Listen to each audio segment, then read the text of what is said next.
Saat Anda memiliki keahlian tinggi dan pengalaman yang panjang, sebenarnya orang-orang akan secara alamiah datang untuk meminta masukan, bahkan bimbingan. Hal itu menunjukkan bahwa kata-kata, kinerja, atau pengaruh yang Anda berikan pada sekitar mampu menginspirasi orang-orang untuk melakukan hal yang sama. Di saat itulah, Anda sebenarnya sudah menjadi seorang mentor. Untuk menjadi seorang mentor yang efektif, tentu saja Anda memerlukan beberapa strategi. Mari kita coba cara-cara berikut ini. Langkah pertama adalah saya lakukan, Anda perhatikan. Sebagai seorang mentor yang telah menggunakan cara-cara yang efektif dan terbukti berhasil, Anda bisa menunjukkan bagaimana cara-cara yang efektif dalam mengerjakan sesuatu, sehingga orang yang Anda dampingi bisa memperhatikan dan belajar. Jika langkah pertama telah dilakukan, maka yang kedua adalah mari lakukan bersama. Setelah orang yang Anda dampingi melihat contoh pelaksanaan secara langsung, berikan kesempatan ia untuk mencoba dengan cara membantu Anda melakukan tugas. Bagilah sebuah tugas agar dapat dilakukan bersama-sama. Mengerjakan suatu hal bersama membuat orang yang Anda dampingi merasa dipercaya dan meningkatkan percaya diri saat mengerjakan hal yang baru baginya. Jika orang yang Anda dampingi telah mengenali situasi, bekerja bersama, dan menghafal langkah kerja Anda, maka saatnya Anda melaksanakan langkah ketiga, yaitu Anda lakukan, saya perhatikan. Di tahap ini, Anda bisa mundur dan melakukan observasi saat orang yang Anda dampingi melakukannya sendiri. Buatlah catatan mendetail dan carilah bukti yang menunjukkan bahwa ia telah atau justru belum kompeten melakukan tugasnya. Setelah itu, ajaklah orang yang Anda dampingi untuk berdiskusi dan berefleksi.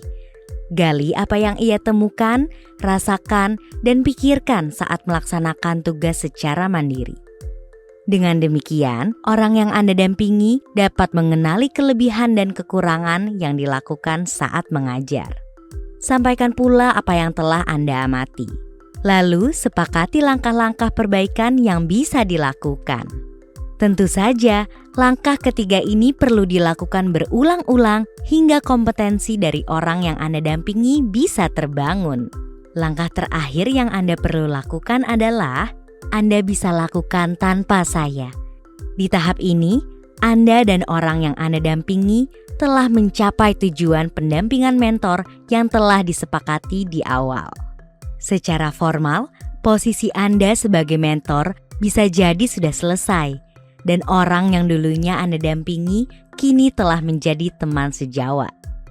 Namun, tentu saja persahabatan yang tumbuh sejak proses pendampingan mentor akan terjalin seterusnya. Pendampingan mentor yang dilakukan di dunia pendidikan merupakan bagian dari program peningkatan kualitas dan pengembangan diri warga sekolah. Banyak sekolah yang menugaskan guru yang lebih berpengalaman untuk menjadi mentor bagi guru baru. Seringkali, kepala sekolah juga mengambil peran sebagai mentor bagi guru dan pengawas menjadi mentor bagi kepala sekolah.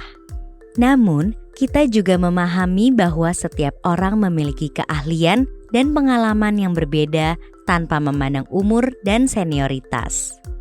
Karena itu, proses pendampingan mentor bisa juga dilakukan antar teman sebaya atau bahkan oleh yang lebih muda.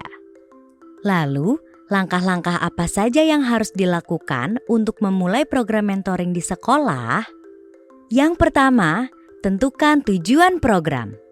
Untuk menentukan tujuan program, Anda perlu meneliti kembali kompetensi apa yang dibutuhkan dalam sebuah tugas. Kompetensi ini bisa berupa keterampilan atau karakter tertentu. Setelahnya, lakukan evaluasi kompetensi apa yang perlu diperbaiki dari warga sekolah. Dari situlah Anda akan mendapatkan tujuan program pendampingan mentor.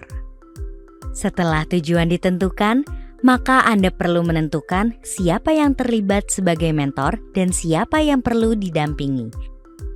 Artinya, Anda perlu memahami dan memetakan keahlian dan pengalaman setiap orang. Yang terakhir, buatlah sistemnya. Dengan demikian, ada aturan bagaimana pihak sekolah, para mentor, dan orang yang didampingi saling bekerja bersama, berbagi informasi, dan berkoordinasi untuk mencapai tujuan. Misalnya, apakah kegiatan mentoring dijalankan secara formal dan terstruktur, ataukah mengambil cara yang lebih santai? Bagaimana teknis pelaksanaan kegiatan mentoring yang akan dilaksanakan? Adakah instrumen yang akan dipakai? Seperti apa penjadwalannya? Bagaimana semua orang bisa saling melihat perkembangan proses mentoring? Namun, kita perlu tekankan lagi bahwa sistem yang dibuat ini tentu sangat tergantung dengan kebiasaan dan kebutuhan dari masing-masing sekolah.